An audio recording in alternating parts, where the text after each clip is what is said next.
हरे कृष्णा भक्तों, आज हम कार्तिक मास महात्म्य में अध्याय 4 की चर्चा करेंगे। इसमें हम कार्तिक व्रत करने वाले मनुष्य के लिए पालनीय नियम का श्रवण करेंगे। तो आइए चर्चा करते हैं। ब्रह्मा जी कहते हैं, व्रत करने वाले पुरुष को उचित है कि वह सदा एक पहर रात बाकी रहते ही सोकर उठ जाए, फिर नाना प्रकार के स्तोत्रों द्वारा भगवान विष्णु की स्तुति करके दिन के कार्य का विचार करें। हे वनस्पते, आप मुझे आयु, बल, यश, तेज, संतति, पशु, धन, वैदिक ज्ञान, प्रज्ञा और धारणा शक्ति प्रदान करें। ऐसा कहकर वृक्ष से 12 उंगल की दातुन ले, दूध वाले वृक्षों से दातुन नहीं लेनी चाहिए। इस प्रकार कपास, कांटेदार वृक्ष तथा जले हुए पेड़ से भी दातुन लेना मना है, जिससे उत्तम गंध आती हो और जिसकी टहनी कोमल हो। ऐसे ही वृक्ष से दंत धावन ग्रहण करना चाहिए। उपवास के दिन नवमी और षष्ठी तिथि को, श्राद्ध के दिन रविवार को, ग्रहण में प्रतिपदा को, अमावस्या को, इनको भी काष्ठ से दातुन नहीं करनी चाहिए। जिस दिन दातन का विधान नहीं, उस दिन 12 कूले कर लेने चाहिए।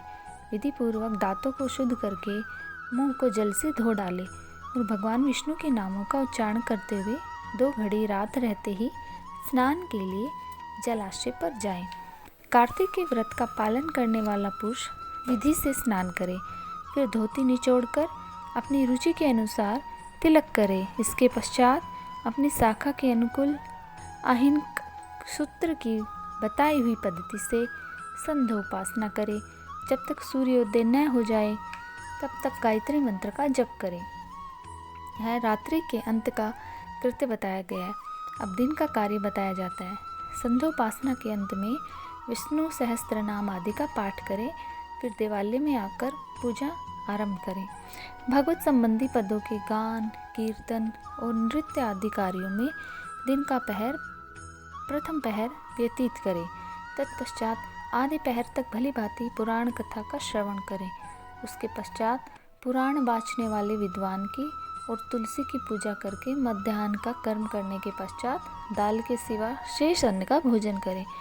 बलि वैश्व देव करके आतिथ्य को भोजन करा के जो मनुष्य स्वयं भोजन करता है, उसका वह भोजन केवल अमृत है।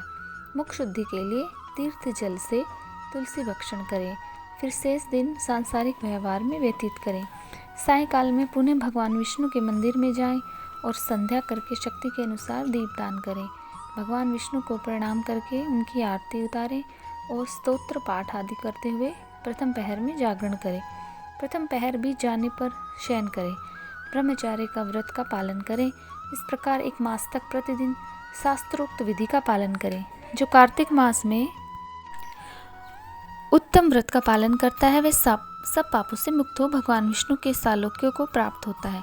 कार्तिक मास आने पर निषिद्ध वस्तुओं का त्याग करना चाहिए। तेल लगाना, पर अन्न भोजन करना, तेल खाना, इसमें बहुत से बीज हो ऐसे फलों का सेवन तथा चावल, दाल, ये सभी कार्तिक मास में त्याज्य है।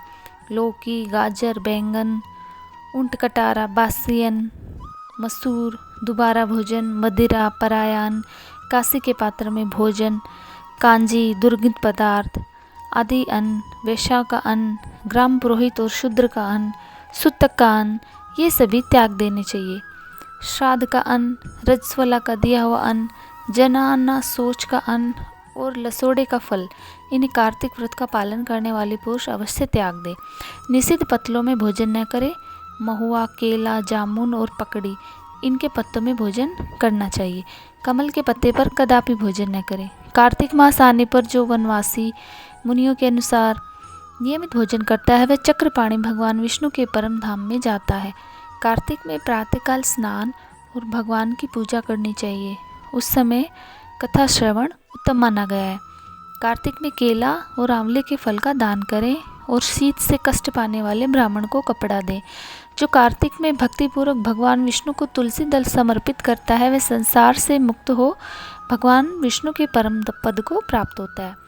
श्री हरि के परम प्रिय कार्तिक मास में जो नित्य गीता पाठ करता है उसके पुण्य फल का वर्णन सैकड़ों वर्षों में भी नहीं किया जा सकता। जो श्रीमद् भागवत का भी श्रवण करता है वह सब पापों से मुक्त हो परम शांति को प्राप्त होता है। जो कार्तिक की एकादशी को निराहार रहकर व्रत करता है वह निस्संदेह पूर्व जन्म के पापों से मुक्त हो जाता है। जो कार्तिक में भगवान विष्णु की प्रसन्नता के लिए दूसरे के अन्न का त्याग करता है वह भगवान विष्णु के प्रेम को भली भांति प्राप्त करता है। जो राह चलकर थके मांदे और भोजन के समय पर घर आए हुए अतिथि का भक्तिपूर्वक पूजन करता है वह सहस्त्र जन्मों के पाप का नाश कर डालता है। जो मूढ़ मानव वैष्णव महात्माओं की निंदा करते हैं वे अपने पितरों के साथ महारौरव नरक में गिरते हैं। जो भगवान की और भगवत भक्तों की निंदा सुनते हुए भी वहाँ से दूर नहीं हट जाते वह भगवान का प्रिय भक्त नहीं है। जो कार्तिक मास में भगवान विष्णु की परिक्रमा करता है उसे पग पग पर अश्वमेघ यज्ञ का फल प्राप्त होता है। जो कार्तिक मास में पराई स्त्री के साथ संगम करता है उसके पाप की शांति कैसे होगी यह बताना असंभव है। जिसके ललाट में तुलसी की मृतिका का तिलक दिखाई देता है उसकी ओर देखने में यमराज भी समर्थ नहीं है, फिर उसके भयानक दूतों की तो बात ही क्या। कार्तिक में भगवान विष्णु की प्रसन्नता के लिए धर्म का अनुष्ठान करना चाहिए। मास व्रत की समाप्ति होने पर उस व्रत की पूर्णता के लिए श्रेष्ठ ब्राह्मण को दान देना चाहिए। जो कार्तिक में भगवान विष्णु के मंदिर में चूना आदि का लेप कराता है या तस्वीर आदि लिखता है वह भगवान विष्णु के समीप आनंद का अनुभव करता है। जो ब्राह्मण कार्तिक मास में गभस्तीश्वर के समीप शतरुद्री का जप करता है उसके मंत्र की सिद्धि होती है। जिन्होंने 3 वर्षों तक काशी में रहकर भक्तिपूर्वक सांगोपांग कार्तिक व्रत का अनुष्ठान किया उन्हें संपत्ति संतति यश और धर्म बुद्धि की प्राप्ति के द्वारा इस लोक में ही उस व्रत का प्रत्यक्ष फल दिखाई देता है। कार्तिक में प्याज सिंघाड़ा सेज बेर राई नशीली वस्तु चिवड़ा इन सब का उपयोग न करें। कार्तिक का व्रत करने वाला मनुष्य देवता वेद ब्राह्मण गुरु गौ व्रती स्त्री राजा महात्माओं की निंदा न करें। और कार्तिक में नरक चतुर्दशी या दिवाली के 1 रोज पहले को शरीर में तेल लगाना चाहिए, उसके सिवा किसी दिन भी व्रती मनुष्य तेल न लगावे। हरे कृष्णा राधे राधे। इससे आगे का श्रवण हम भक्तों अगली वीडियो में करेंगे। ओम नमो नारायण।